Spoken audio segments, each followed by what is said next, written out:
Pashaparo, Wide at 7. Thank you for tuning. The replay. All right. Big boy Pep for my peeps. I ain't even got to tell you what I did. Man, I saw them things in the pre-market.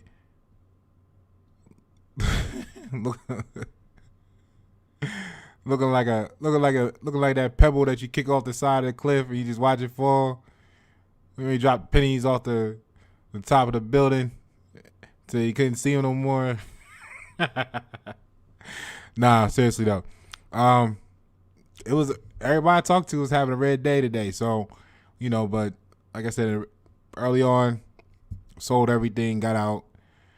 Thought about the Vion and Evolve, like I said, gave him a little bit of a longer chance. And then I just sold everything. And the quote is, when you study the rich, right, or the wealthy, whatever you want to say, they didn't necessarily, a lot of them got rich or got wealthy because, not even going to say it like that, how I want to say it. You know what? They can afford to wait. You see what I'm saying? A lot of you practice this stuff. Like the PS5 came out. A lot of you are like, okay, cool, it's out. I'm still rocking my PS4. You know what I mean? It took me like 4 years to get that after it came out. Because one, I don't play games that much. And two, I don't play games enough to buy it when it first comes out. Because what I'm getting at is, if you wait, you'll get a better deal, right? The people that have to have it now always pay the most, right? With everything. So a lot of you guys are gonna, next Christmas gonna come around, next December, you're still gonna be like, you know what I mean? Then by that third December, third holiday come around, and they start having them sales for $200 with like bonus packages and extra games, it'd be time to get one in. The PS4 gonna be alright. You know what I'm saying? So that's my mentality. You know what I mean? So, a lot of you look at it like same rule apply. You don't buy the car brand new. You at least wait for it to be a year, 2, 5, whatever, because all that depreciation happens in the very beginning, right? Plus, normally by then they figured out all the bugs, and you actually get something that works, right? Now, I ain't gonna hold you guys long today, because like I said, I sold everything early on. Minimum losses possible. It would have been a lot worse. The whole board is red. I think there's 2 green. There was 2 greens. I don't even know what they were. They know it so long ago before I even dealt with those 2. It was like, what are they? So, and they were minute greens. They weren't even like mega breakouts or anything. So we know the storm came, and honestly, this ain't been right since the whole manipulation. I ain't gonna say manipulation. That's the wrong word. Excuse me. Since the whole experience of the GameStop situation. And I was just talking to someone about it in the last 24 hours. And it reminded me of what I was saying was possible when that was going on. I said, let me do this here. Right? So I said, all right,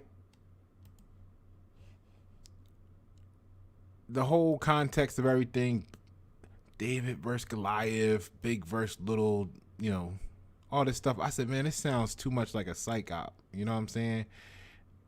I don't trust it. And I've been on, like I told you guys, you already know, I've been on high alert with this situation since fourth quarter last Q4 last year, right? And I was sitting there and I was like, man, look, everything you guys are doing, I don't think you understand who would benefit from this opportunity the most. We went over it in a video where we broke it all down from when the hedge funds are supposed to, not to say supposed to, but what they do is they buy a stock and then they find a way to market it, which we're not even going to talk about legalities and all that stuff, but they find a way to market it to make it more valuable so that it can, become more valuable, and then they could sell it for a profit. And I just got some chicken tenders out the oven and they're cooling, so I promise this won't be long. But if you subscribe, you can catch the future content. Hit the like button, maybe share and add a comment. I look forward to seeing what you have to say about this. So when that was going on, I was trying to say, look, you guys feel like, and this, you got to think about this when this type of stuff is happening in the world in general, or whatever, because on this channel we study emotions. When you're doing branding and marketing and brand strategies, you're studying emotions, and you're using that science to create a desired result, which is to generate a bond, an emotional attachment to a possible client's brand with their customers. And the whole strategy is designed to make that transition from that search to client, searching customer to client, kind of predictable. You know what I mean? If you design something right, I can tell you exactly how you're supposed to hand the business card to the person, by this corner, at this angle, and then it does this, and you see what I'm saying? So anyway, what I'm getting at is most people take all that sort of stuff for granted. So when you started seeing stuff, when I saw all that stuff happening, I was like, this is not good. This is not good. This is not good. And everybody, a lot of people was chanting. And I'm not. And if you made, your money off of that, then good for you. This is not an anti-profits conversation. By all means, get it how you live. You know what I'm saying? So, nobody was harmed in this exercise, et cetera, et cetera. So, by all means, you're within universal law. Now, what I am saying is everything has a cost.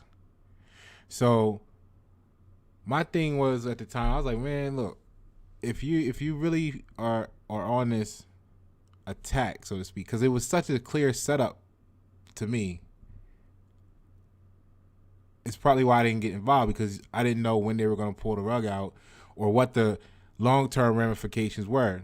Yeah, I missed the first initial tick, but it was a huge climb. You had all day to get into it. You had all week to get into it. I didn't want, and I purposely didn't take part in that. You know what I mean?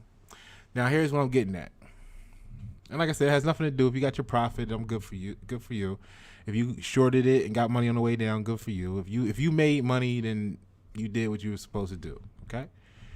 Now, on the backside of that activity, see, because when you started making, and they were talking about how it was a war and this going on, I was like, because see, once you start using terms like that, and you talking about chess moves and stuff, I said in that video, I said, look, how much sense does it make to say, if you're on this hand saying, hey, look, 1% of the population has 99% of the money, right? And then that means by default, on this hand, 99% of the population got 1% of the money. How is that an even fight? How's that an even fight? Is something not right with the way this is being presented? It don't make sense. I saw it as, and this is for entertainment purposes only, the use of emotion to create a condition that was going to produce a desired effect, right? So, and I told people, I said, there's going to be some ramifications for this, right? And, people said whatever they said. So what I'm getting at is this, right? And I was like, if I was playing that chess game, I would take, if I was the 1%, and say, okay, you want to go to war like that, and just pull all the money out. I mean, because it wouldn't matter. It wouldn't matter. I'm gonna say to us, you know what I mean? If we were the one, if me and you were part of the 1%, and this is what the battle was, it's like, all right, cool. You want to play that game? We're gonna pull it all out, because we can sit back for a week. We can sit back for 2 weeks. We can sit back for a month, a year if we wanted to. But what's that going to do to everybody else, the 99% with the 1% of the money, when all the stocks implode? I was like, I don't think they understand what these terms mean here, because otherwise they're not. They must be playing I declare war or something. But this they need to, you know what I'm saying? Right? So not only did they make a ton of money, because of course they knew when the stock was going to go up, so they bought into it. The same people you thought you were. Imagine this story, right? The same people that you thought you were defeating were the ones pulling the puppet strings. So they buy in, the stock goes up, they know when they're going to flip the egg over, they know when they're going to turn the pancake, and then they come over to the other side going in the shorts, and then they crash the stock. They get all the short money, and they do that for a few days, up and down, getting all that money up and down, up and down, up and down. And then they go and have an article. Imagine what if the possibility of someone said, "Hey man, we lost $12 billion," and then the general pop says, "Yay, we did it." But meanwhile, the ledger says they made 125 trillion.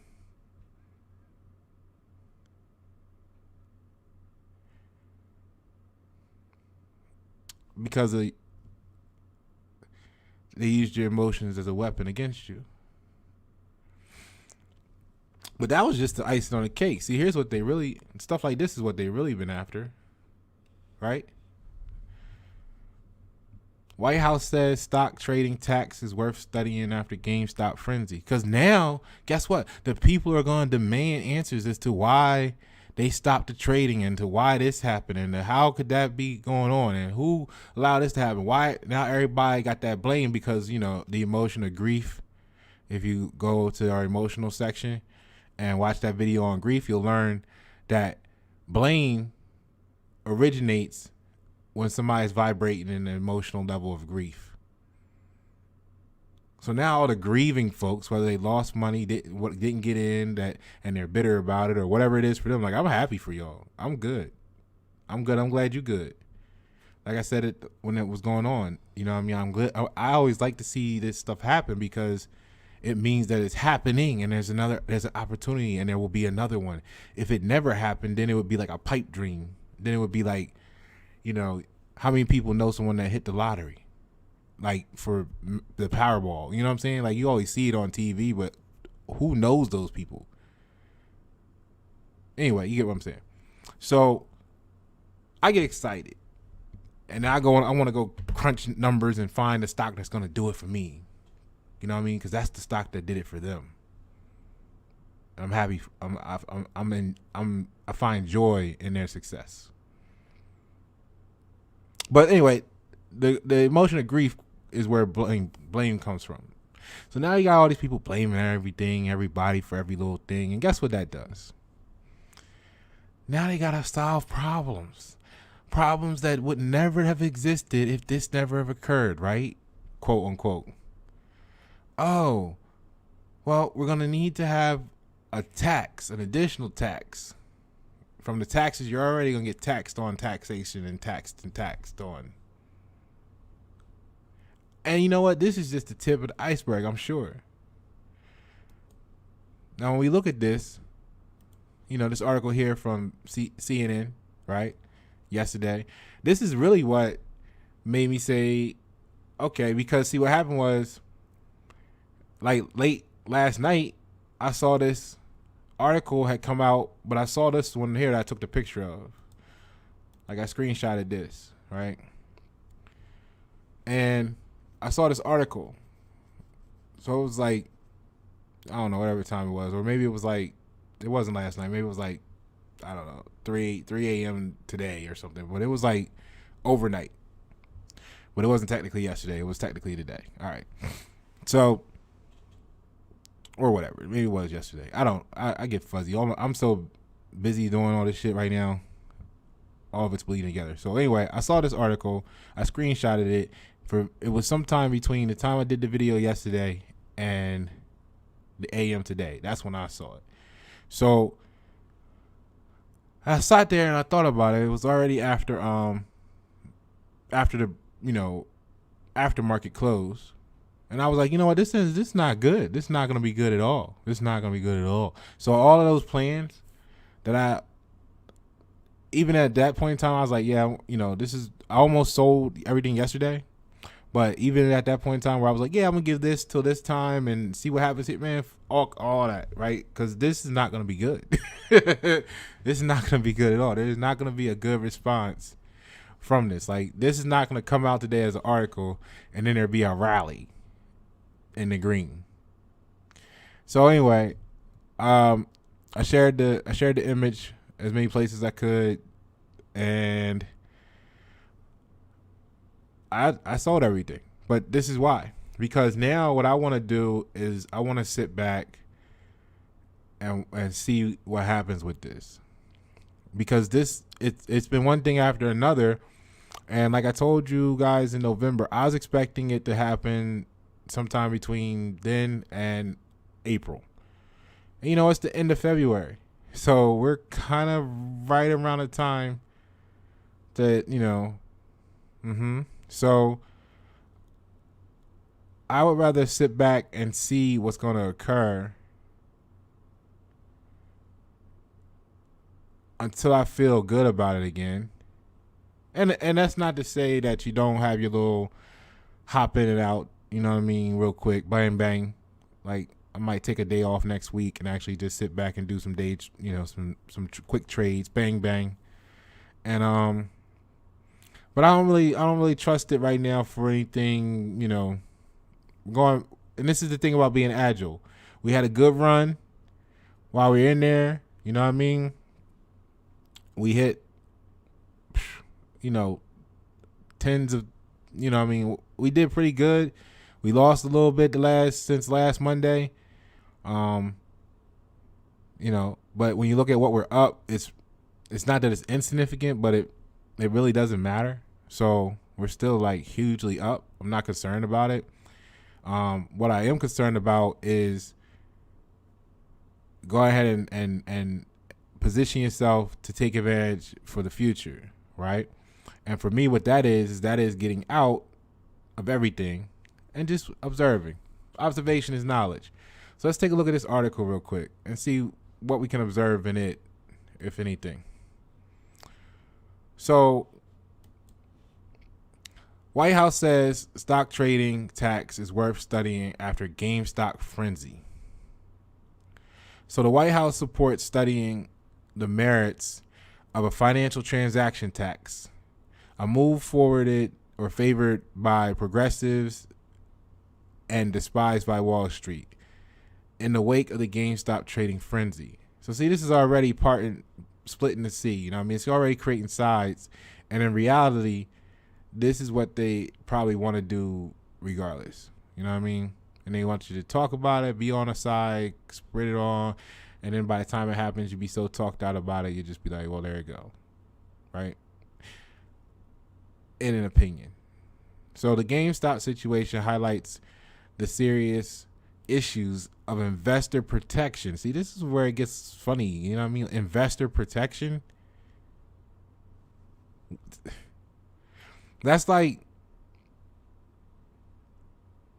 this is like saying, you want to change the sport of boxing. You know what I mean? Like you want to change MMA uh, to protect the fighter. Like, how do you do that and it still be what it was? Like, what I mean? You could do that with football. You can change the pads. You can make the helmet more cushioning. You can technically say, okay, don't go running into the people with the top of your head and crush your spine. Use your shoulders. And you can still have a game of football. All right, so the GameStop situation highlights the serious issues of investor protection. And you know what this is that I don't like? This is that whole pacification world. I mean, I have a real issue with pacification because that's what's really destroying everything. It's the uncontrolled emotion, and then it's the emotional people, and then it's what results from that is pacification. Oh, like, come on, man, this is investing. Like, when did investor protection? I mean, you want investor protection, then sell insurance. Don't cut the market off. Like, that's like somebody, you've all had this happen before. Where am I?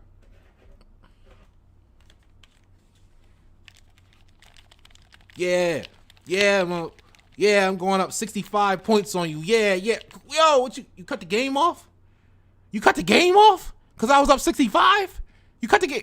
That's how you feel? That's how you get down? That's how you play? You quit? You know what I mean? Like, come on, man. Like, what is that? How you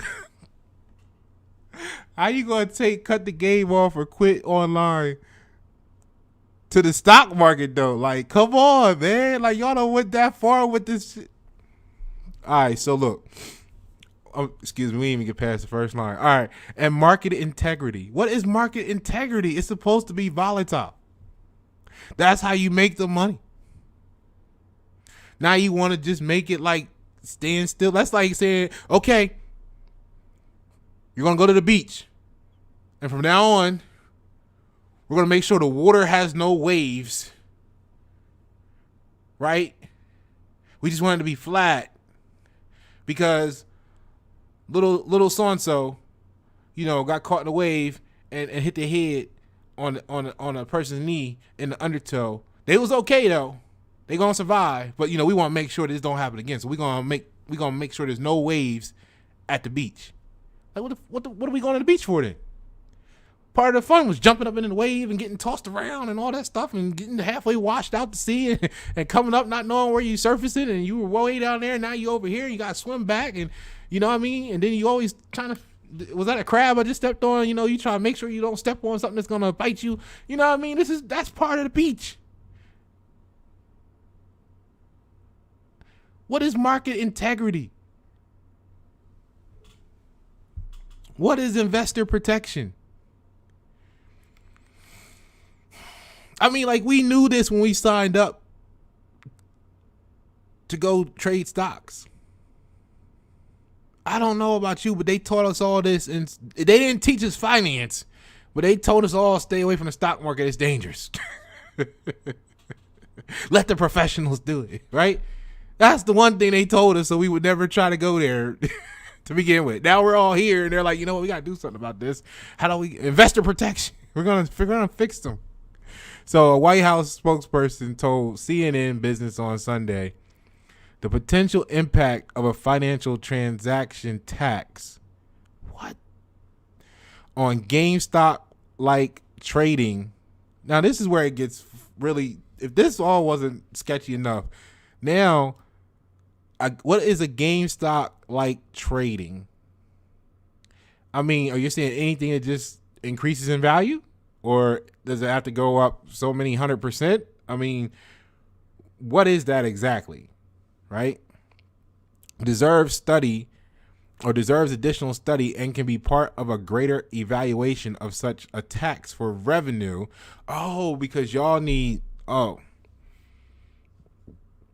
excuse me, all them stimulus checks, right, got cashed, and now you're looking for a way to pay them off. Okay, I got you.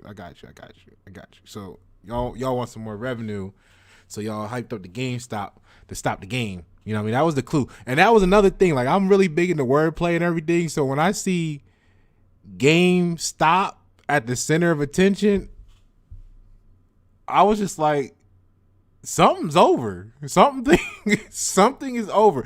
GameStop goes to $1 million a share. You know, that's a sign that some game is coming to an end. I don't care what y'all think about the money y'all made, money y'all did make, money y'all hate the shorting people, whatever. But that says GameStop, and it's all over the news right now. I'm looking for what's great end.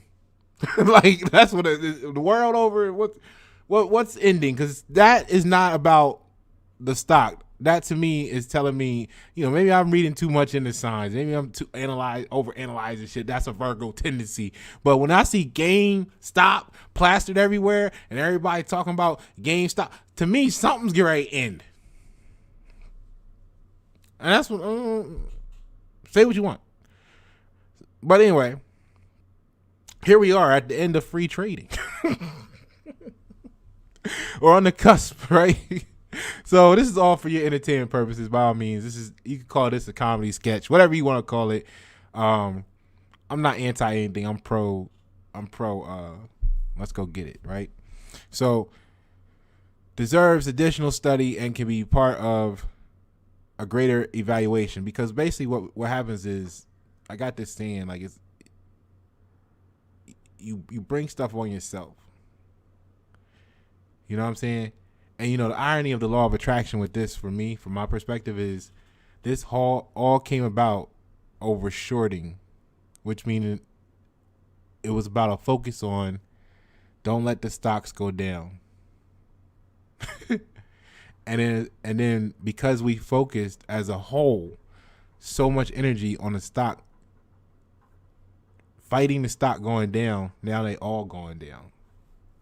You see what I mean? That's how the shit works. That's why I keep my distance from people, because when you get caught up in different energies and stuff, that shit affects you too. You absorb that energy, you become. You see? It's part of why I didn't want to get involved with that. Not that I didn't see many opportunities. I could have made a ton of money. I just didn't want to be a part of that energy. Something wasn't right with it, and I didn't know what the spell or the magic was going to be. So, deserves additional study, and can be part of a greater evaluation. Like, I'm not type of person. I will wait 4 years to do it what I consider the right way, than to get it in a way that I know is the wrong way for me. And then it's always so much better, because then it's always the perfect day. So, tax. Oh yeah. So greater evaluation of such a tax for revenue and market stability. See, they use words like that, phrases like that, market stability, and you're like, yeah, we want the market to be stable. No, you don't. No, you don't want to go to the beach with no waves. Oh, some Democrats. Now, I'm neither Republican or Democrat or any of that stuff. I am not a component of a political subdivision. I'm just an American. So some Democrats have backed a tax on stock trading as a way to raise badly needed revenue and address concerns about the health of the financial markets. Like,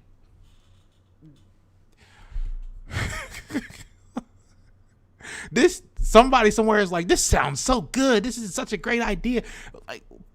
Like what the? So, and then here goes that pacification thing again that I was talking about. So now it's like, instead of finding a way to make money, you're just looking for something else to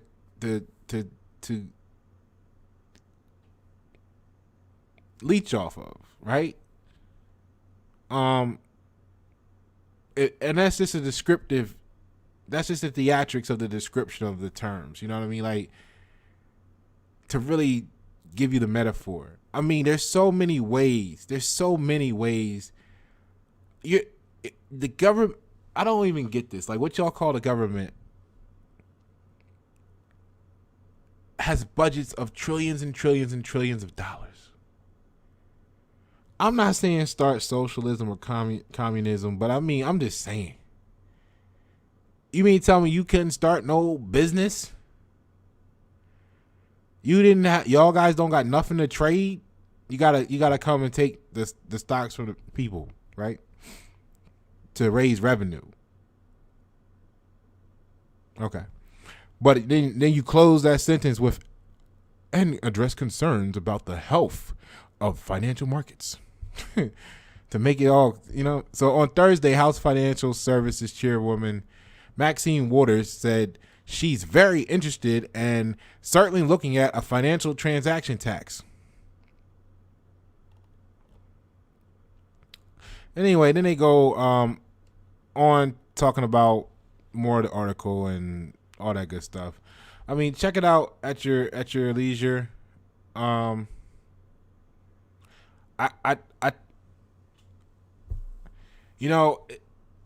this, it's gonna be like a long slope. It's not even gonna be like a march where there's like a, and then the gradual come back up. It's just gonna be like this long phase out period. I don't know. I'm just waiting to see how this avalanche occurs, or what the situation is gonna be. So that's where I'm at with it. The cool part about, if you're not like in a regular 401k where like you're locked into a mutual fund, which I guess you probably, if you're watching this for informational purposes, for entertainment purposes, you probably aren't, or maybe you have some and you're split into the point where you're actually self-directing your stuff. The cool part about that is, unlike your mutual funds where your money is always in the market and whatever happens to the market directly impacts your portfolio, if you have everything in a mutual fund. The cool part is, when you're in a self-directed situation, you can pull your investments, you can pull your funding out and have it sit. And like, when you say cash, it don't mean that you like have your ATM card and go to the ATM and get it, or like, because you can still use your 401k and be self-directed. And some people are using money that they got in the accounts where they may have access to it. But I like the.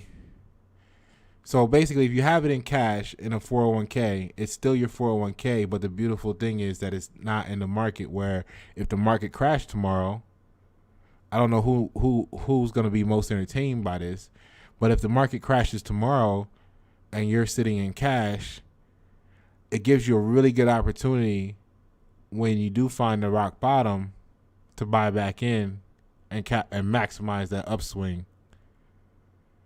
You see? I think the mistake a lot of us made in 2020 is we were unprepared, and the market crashed, and we were lucky that it came back up the way it did for many people, right? However, if you have some sort of foresight and you were able to pull, that out, and the stocks drop 80%, you're going to be able to buy 5 times as much. And then you ride that all the way back up to coming to normal. It could be a really good opportunity for a lot of people. So I'm gonna sit this one out for a while. Not sure exactly how long. I'll check them, see what they do. I'll touch base with you, see what I think is going on, and we'll keep it from there. So for the next couple of days, this gives me some time to maybe look into some more stocks, because they got some things are green out there. But I mean, do you want to jump in them? They're green today, and then Thursday they're falling off too. I don't know. So I really want to see what's what with what. make a decision based off of information, not emotion. Pasha Pyro, YNet7, thank you for tuning. The replay. Peace.